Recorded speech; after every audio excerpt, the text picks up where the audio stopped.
Receiving incoming transmission. Comlink established. I got your message, Magistrate. And frankly, I don't care what you have to say about Confederate regulations. You damn fringe world yokels are all alike. Don't know where your loyalties lie. Y'all have a real good day now, you hear? Transmission ended. The report you requested is ready. 16 outland stations have reported sightings of the alien invaders identified as Zerg. The Confederates have arrested all standing militia forces and continue to avoid action against the Zerg. 3 stations have fallen to the Zerg already. We've been unable to locate any source of military relief except the extremist faction known as the Sons of Korhal. Their liaison is holding online. Good day, Magistrate. My name is Arcturus Mansk, and I represent the Sons of Korhal. You're familiar with the Confederate propaganda surrounding my group, but your reputation suggests you'll see past it. It's never been our practice to operate in any one place for long, but these Zerg don't look like they're going to wait. I'm going to make you an offer, Magistrate.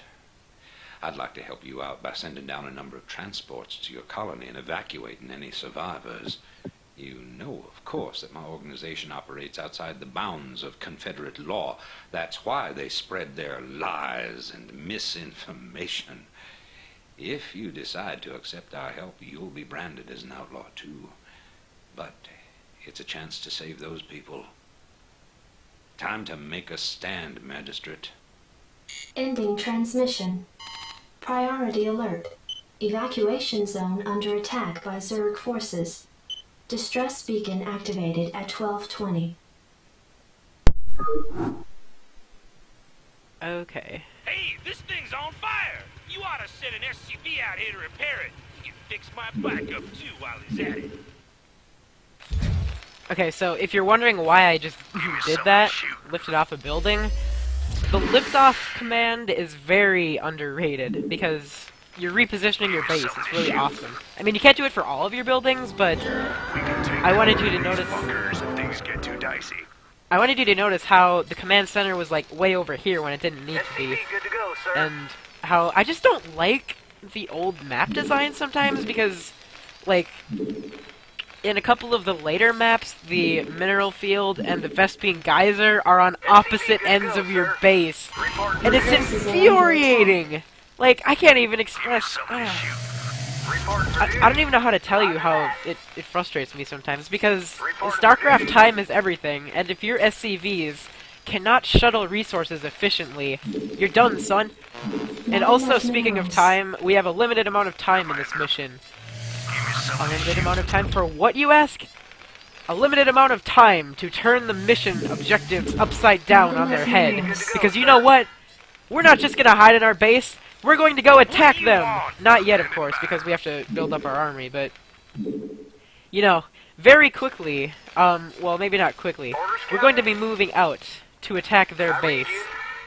And I don't know why I want to do that, like, it just feels extravagant, you know? Like, you conquered something before it could conquer you, or you're doing something extra that you didn't have to do. You're going that extra mile. And, like, I would have never thought of this, like, really long ago until I saw a speedrunner do it. And I was like, wow, I want to do that. Because you're getting revenge on the Zerg for destroying your colonists. And we gotta get some supply depots up. We have a pretty solid income right now. We probably need to split our SCVs up a little, because for some reason they'll stack sometimes, like, even if there's another mineral field available to take them, they'll just stay at the mineral field and wait for the other SCV to finish gathering, which is very inefficient, which makes you have to macro your SCVs, which is very confusing because you can't just rally them to the mineral field like you can in Starcraft 2. The closest thing you can get to rallying them is rallying out here, kind of, and then grabbing the SCV as it comes off of the conveyor belt and into the mineral field. That's the closest you can get. It's kind of sad, but I hope they're going to change that in StarCraft HD Remastered Super Special Edition. I'm kind of doing this series in celebration of that, because it's coming out this summer, 2017, for the Future Records. Yes, sir. Roger that. And I think it's going to be great.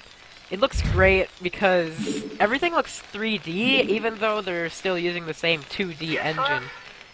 Which, it really plays with my mind, because everything looks like it's a 3D model, but it's actually not. Like, not so much in, like, the original Starcraft, like the one I'm playing now, but, I don't know, it just messes with your mind when you see something that seems like it should be 3D when it's not. Like, have you ever seen those illusions where it's like a really artistic drawing of a can with a shadow and everything, and then they lift up the paper, and it turns out it's just paper, and it wasn't even 3D the whole time, and it's like, it's just mind-bending. It's, similar to the Infinite Stairs illusion, and the whole, when you're looking at a 3D box, it almost looks like it's taking two forms from two different angles, and it's switching between them intermittently. Oopsies. And we need to get production going. Okay. Engineering bay. We gotta focus on that at some point. You don't really have to attack the enemy. If you're content to, you can just kind of hole out here if you want to, but I'm a little ambitious. I like to shoot for the stars, even though I know I'll never reach them. You know, all it takes to get anywhere in life is an ambitious attitude. As long as you're willing to face every obstacle and adversity with the strength that you have, you can hopefully pull through with a clutch strategy and overcome your problems before they overcome you. Give me something to shoot. SCV good to go, Okay, let's just keep making marines and stuff. Right away, sir. Oh, we already have an engineering bay over here, so, we need to get gas. Oh. Oh, man. Oh, it's here already? Okay.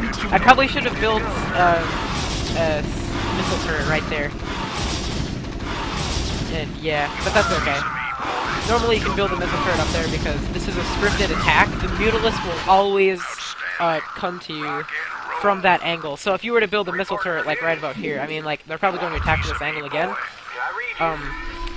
At the beginning of the mission, as soon as you can, you're going to want to build this. I didn't because, I don't know, I'm stupid. I haven't played this mission in a long time. Go, go, go. But yeah, it's going to be very hard to lose Let's move. as well. These first few missions are hard to lose because the chances of your base getting wiped out, they can't even fathom an attack that large. I mean, I don't know when they can do that. I mean, they could probably do that in starting from mission 5 and up, maybe. But your biggest danger for the first few missions is going to be keeping Jim Raynor alive. And obviously, he is not here. But we have a couple vultures, which are the exact same unit, almost. So we basically just have to hole out here for 15 minutes. 15 real minutes. Remember that blizzard time goes faster. They actually fixed that. If you want to, you can now put, like, an APM meter here. Like, these things will pop out as actual meters. Here, I'll show that to you really quick. You go to Input, Display APM in-game. Isn't that cool? You can do that with every raise. It's just it's beautiful. It truly is. And you can also do that for the in-game timer as well. So, can't remember where it is. Game timer, here it is. So, you can see that the game timer goes normally, but the countdown at the top goes, much different. And I don't think that they can fix this, because this game is, let's see, 18 years old now? I think. Hold on, let me do math really quick while I build some marines. Good to go, sir. Okay, so, 2017, 2007... Maybe it's 19 years old. I can't even tell. I'm just too, like, focused on this. I'll do math later. This is hard. We're still making good time, even though we're kind of sloughing off a bit. Yes, sir. I'm planning to attack around the 10-minute mark, because that just seems like a reasonable time frame. And it'll give us ample time to prepare before we move out. So we're just going to want to take everything we have, and we're just going to move it up here for security purposes. SCV good to go, Because we can get the jump on them before they can get the jump on us. Plus, I have the high ground! The infamous Star Wars Episode 3 quote. And it really does matter. I don't know about in Star Wars as much because, like, Jedi are Jedi. They have lightsabers. But the high ground... I said this in the last episode, or maybe it was the episode before that, but if you have the high ground, then they will miss 50% of the time, I think. It's just an estimate. That's what it feels like. But yeah. 100% of your shots will hit them, but less than, like, 75% at the most will miss you. So if you have two vultures with the exact same upgrade levels attacking each other, the one with the high ground will always win, unless there is some kind of statistical anomaly that renders the high ground useless because 100% of the shots fired are hitting the vulture. And I'm not even sure if that is theoretically possible. I mean, if you ran a simulation long enough, I mean, it probably would be possible. But, I don't know. Because if you have two vultures shooting at each other forever, you're bound to come across some strings eventually. Strings of strangely coincidental misses or hits. Almost as if, like, something else was involved. Also, we're gonna want to get fire bats, too, because we've been sloughing off on gas. You can tell I say that a lot. It's a fun word, sloth. Like, not sloth, sloth. Heh. It's just a fun word. I don't know. I just love the English language. It's so confusing. It's just an orgy pile of every other language mixed into one. So, we're making good time. We're almost at the 15-minute mark, which is okay, which is about halfway through, because, yeah, 15 is half of 30. So, from 15 minutes, we will have 5 minutes to prepare before we move out and attack. We should really get upgrades, though. Really bad. And this, too. Just get all the upgrades you can, because if your numbers are higher than theirs, you will always win. Unless they're really good at macro, or micro. Or both. I mean, if you're attacking their base and, like, they don't have anything, but you have everything, and they have some, like, high Templars to destroy all of your Zerglings, then of course they're going to have the upper hand, because they're good at micro and macro. And both. They should combine that into one, because what if you're defending your base, but you're ordering units to defend your base at the same time, and you're, like, micromanaging them at your base? Let's move. If a tree falls in the forest and no one hears it, would a hipster buy the soundtrack? Let's move. True for thought. Let's move. Okay. We have this aisle pretty much cleared. If anything dares to go down this aisle, it's going to get annihilated, pulverized to bits, and our objective is to have the same pace for the top one up there. So we're going to pump out as many units as we can. We're not going to main vultures, because vultures are mechanical and stuff, which makes them better than infantry, but they're just fast and, like, unless you're actually using their speed and utilizing it with, like, micro and stuff, you're not going to get your money's worth. So it's like, why even build them if you're not going to use micro? And you also have to time sync and invest in upgrades for the vulture as well, like it's speed upgrade, it's spider mines, which are shamefully limited to 3 per vulture. They fixed this in Starcraft 2 when it didn't matter anymore, because they brought back the vulture, but it had already been replaced by the Hellion. It didn't matter, and it was just a campaign unit. It was the unit that only appeared in the campaign, and, like, it didn't even matter. Like, who cares that you can rebuild spider mines? Oh, you see what I did? You see what I did there? You see, that missile turret came in so... Oh, you see, these are the kinds of moments I live for in StarCraft. It's like learning from your mistakes so that you don't make the same mistake again. And this applies to real life, too. Because, you know the game Hello Neighbor? The AI in it actually learns from what you're doing. And, like, it adapts based on that. It doesn't make the same mistake twice. So, now that we have the missile, like, if we didn't have the missile turret here, our SCVs would be screwed. You have no idea. It's insanity, but, you know, because we could have gotten these guys up here, but not before they could take out at least one of our SCVs. I don't think they did take out any of our SCVs, but the amount of Upgrade damage complete. they inflicted upon us is not noticeable, if at all. Even remotely imaginable. I mean, they did do some damage, but as long as it didn't kill the SCV, and this missile turret can make up for it. So we're about to reach the 10-minute mark, so No problem. we're just going to put everything we can into both Piece of me, boy. areas. But I'm actually going to have this one go first. Jacked up. Because we're going to have the second one go after the first one has drawn the attention of all of the Zerg. So that the second one, with fewer units, can be free to savagely ravage everything up there as it pleases. Because, okay, 10-minute mark, let's 10 go. minutes until dropship arrival. Hotkeys. I've been using hotkeys. I don't know why. I'm just not used to it. I guess hotkeys are just not really been a thing for me.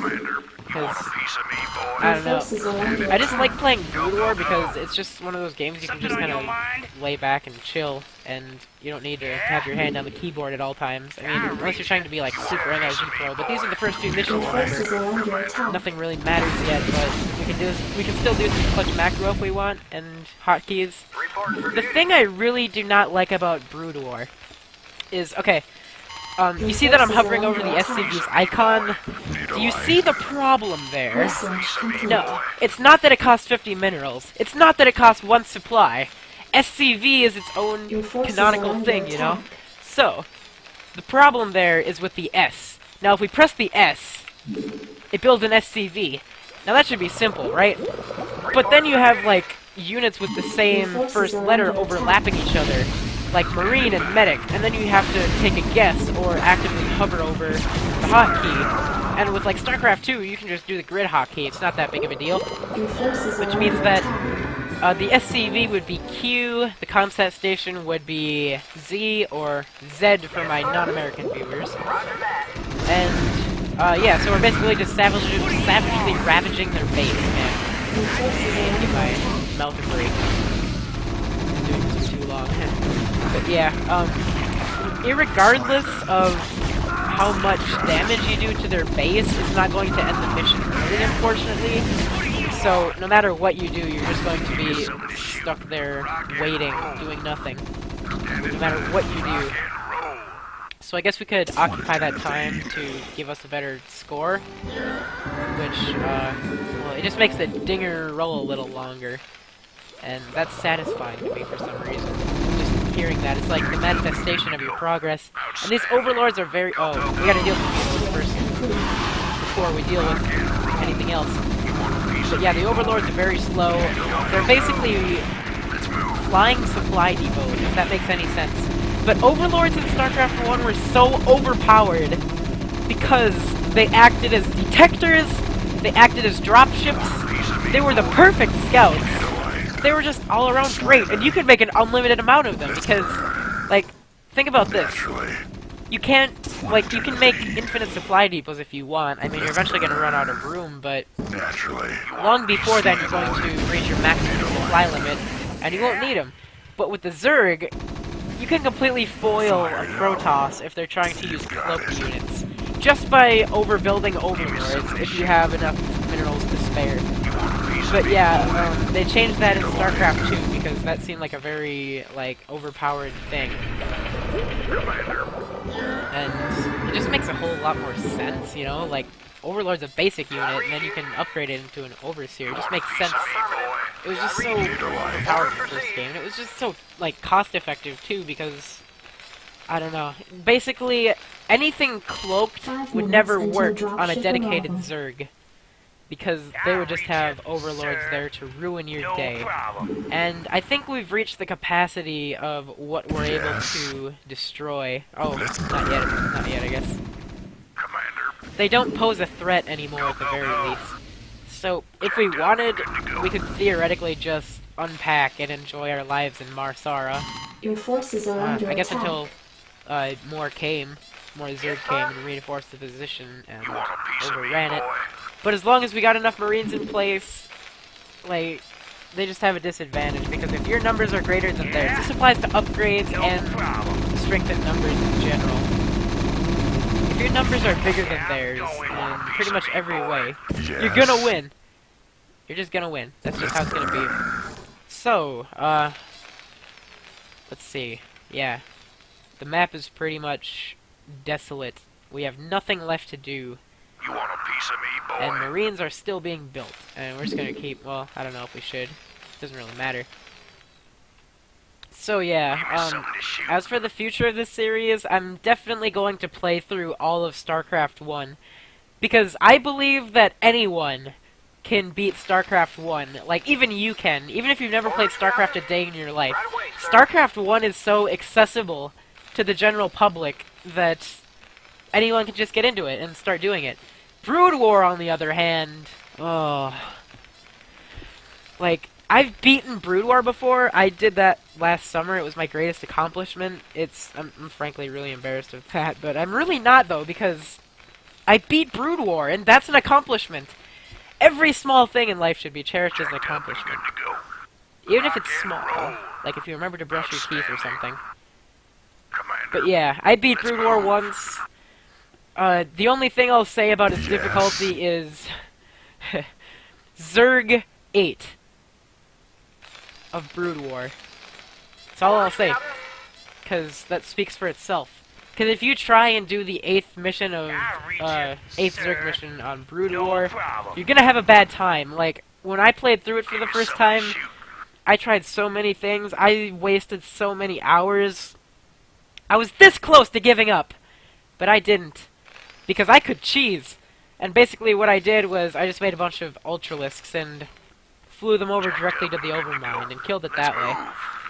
Which, I don't know, I just want to go back and beat it, like, until dropship arrival. legitimately someday, like, actually go in with, like, a bunch of Guardians and stuff, like, I really wanted to. And, I don't know, that mission, it's just so hard, though, because, like, Zerg and Terran is such a terrifying combination, because you've got medics healing Ultralisks and Hydralisks. Like, it's just an abomination. And they're creating infested Terrans, and they're like the UED, the United Directorate, and they're supposed to be moral. They're supposed to be the good guys, and they're mutating their people into infested Terrans, putting them through that. It really takes into question the moral ethicality of the UED. I don't know. Ethicality? Is that a word? I don't know. Strap yourselves in, boys. Okay, we have been rescued. And yeah. Oh, I hear that dinger ring. It rang a little longer because we put that little extra effort into it. And 50 APM, not bad, not bad.